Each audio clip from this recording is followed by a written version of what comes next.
Living healthily is not for a particular group of people. It's actually for everybody. It's for you, your family, and loved ones. Let those who come beside you know that you don't take sweet drinks. Not all of sweet drinks, I mean carbonated drinks. I call it sugar and water. Let your friends, relatives, loved ones, they should already know that sugar and water is not for you.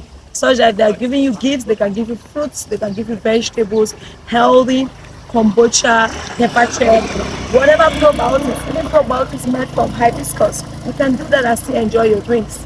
Smoothies, you're good to go. That's the first thing. So your environment matters when it comes to living healthily. You cannot expect to take a fish and put the fish on land and you want the fish to live. No. So you can desire to live healthily, but if you keep living or making your environment conducive for an unhealthy lifestyle, you are not going to live healthily.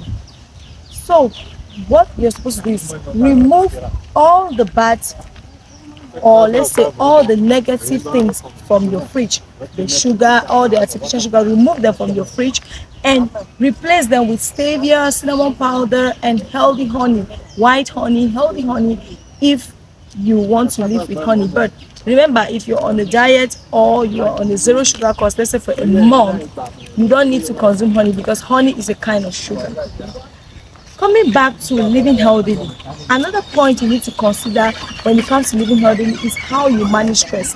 Don't just avoid the wrong things and tell yourself you're going to live healthily. How do you manage stress? Because stress is linked to the way your emotions function, the way your total being, the way you remember when you're stressed physically, like you're thinking about something, how this person spoke to you negatively, how this family member or this loved one didn't respect you one way or the other. When you stress and you think about those things, even your physical appearance, you now twist your face, you all of that, it has something to do with the way your inner organisms work. So if you want your gut, your immune system, the digestive system should work right, you need to manage stress right. It means that each time you're stressed, what should you think about? You should think about the solution. Normal stress, like what I'm going to eat, what am I going to cook today, is very necessary because the cortisol, the stress hormone, is a very positive hormone. Remember, that's why it's activated during the day. When you eat carbohydrate, the cortisol hormone is activated to be able to help your body to use up the energy you eat. And at night, the reverse is true. Sleep hormones like melatonin are activated now to make your body ready to rest and sleep. So if you don't understand how stress works, and when you're stressed, your body produces more sugar because your body wants you to handle that situation. So what you're supposed to do is use the sugar right, handle the situation by writing down the points that you can use to solve that problem.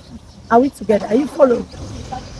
Then, if your body asks for more sugar, ask yourself, should I take artificial sugar? Am I ready to do exercise? Am I ready work to work out such that this sugar that I've just consumed should go out of my body? If the answer is yes, you're ready, go ahead and consume. If the answer is no, don't consume it.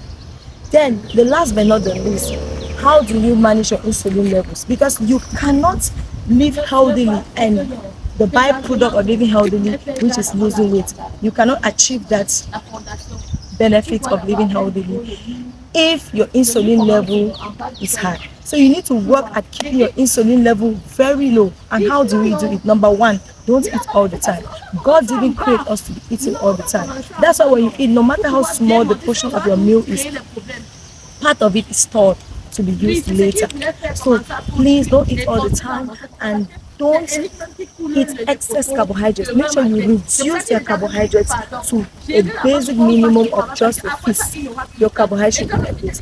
And the carbohydrate that is like your fist, your plate, the rest of it you divide into vegetables and healthy protein.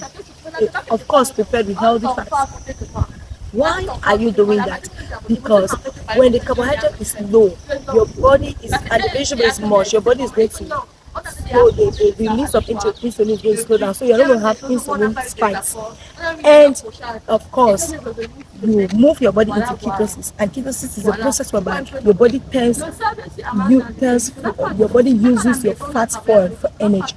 That is what you want. Imagine yourself, your energy is coming from your fats, the stored fats. Oh my God, then you are good to go. When it comes to your energy levels will increase, you will be happy, you will no longer be angry unnecessarily, you will just do what is right, and your emotional intelligence is going to increase. Do this, and this December you give glory to God. Before you enter 2026, you're going to know that you started your January in December. Don't wait for January before you start saying, no, I want to stop sugar, I want to stop carbonated drinks. Start this December.